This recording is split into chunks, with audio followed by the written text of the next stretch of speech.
2 जनवरी रात का वक्त था। मैं अपने कमरे में सोई हुई थी और उस वक्त 2:04 हो चुके थे। तभी दरवाज़े के नॉक की आवाज़ आई। मेरी आँख खुली और मैंने अपने स्लीपर्स पहने और मैं ये देखने गई कि बाहर कौन है। जब मैं अपने डोर के बिल्कुल पैरेलल थी तो मैंने देखा दरवाजे पे ज़ोर ज़ोर से बैंगिंग हो रही थी। इससे मेरा दिल काफ़ी ज़्यादा दहल उठा था। मैंने पीप होल से देखा कि कौन है, लेकिन बाहर कोई नहीं था। बिल्कुल पिन ड्रॉप साइलेंस। मैं अपने कमरे में दोबारा सोने गई। मुझे लगा शायद कोई बच्चा शरारत कर रहा है। मैं सो गई और तभी मेरी दरवाज़ा खुलने की आवाज़ से फ़ौरन आँख खुली। मैं ये बहुत ही ज़्यादा फ्लैटर्ड हो गई थी। मैंने लाइट ऑन किया और मैंने देखा कि विंडो पर ब्लड से स्माइल लिखा हुआ था। It was very क्रिपियस्ट।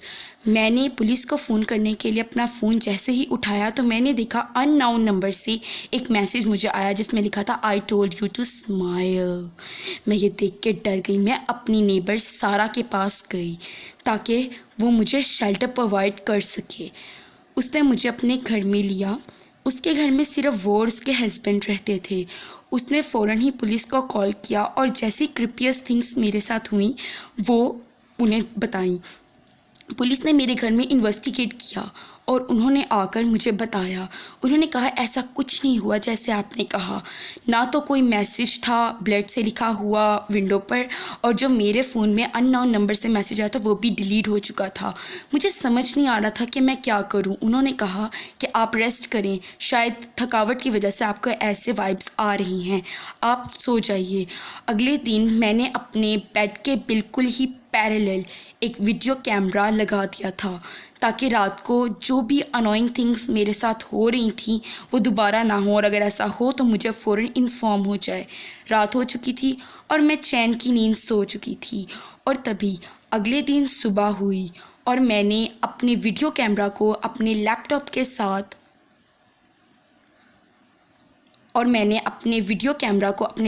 साथ कनेक्ट किया ताकि मैं रात की तमाम वीडियो को देख सकूं। और मैंने देखा कि मैं सो रही थी कि तभी मेरे बेड के नीचे से एक अजीब सा क्रिएचर बाहर निकला। It was very creepiest for me. मैं ये देख के हैरान हो चुकी थी। मुझे कुछ समझ नहीं आ रहा था। वो मेरी तरफ बिल्कुल मेरी ही तरफ स्टेयर कर रहा था और आहिस्ता आहिस्ता मेरे वीडियो कैमरा की तरफ आ रहा था। वो बताने लायक नहीं था। उसके सर पे कोई बाल नहीं थे। उसकी आइज़ बिल्कुल ब्लैक थी। अजीब सी स्माइल दे रहा था वो बहुत ही ज़्यादा हॉरर था और वो बहुत स्केरियस्ट लग रहा था।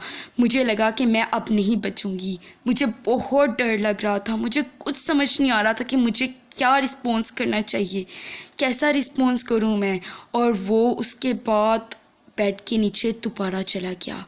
और इससे मुझे एक बात तो पता चल गई थी कि वो मेरे घर में ही और मेरे बेड के नीचे ही है।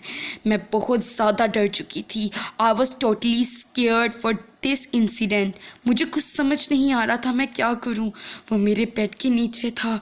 ओह माय गॉड, मुझे कुछ समझ नहीं आ रहा था मैं क्या करूं, और वो मेरे बेड के नीचे ही था। तो चलो फ्रेंड्स, आज के लिए इतना ही। अगर आपको वीडियो अच्छा लगा हो तो इसे सब्सक्राइब करें, लाइक करें। Don't forget to hit the bell icon for more updates, और कमेंट सेक्शन में ज़रूर बताएं प्लीज़। Thank you.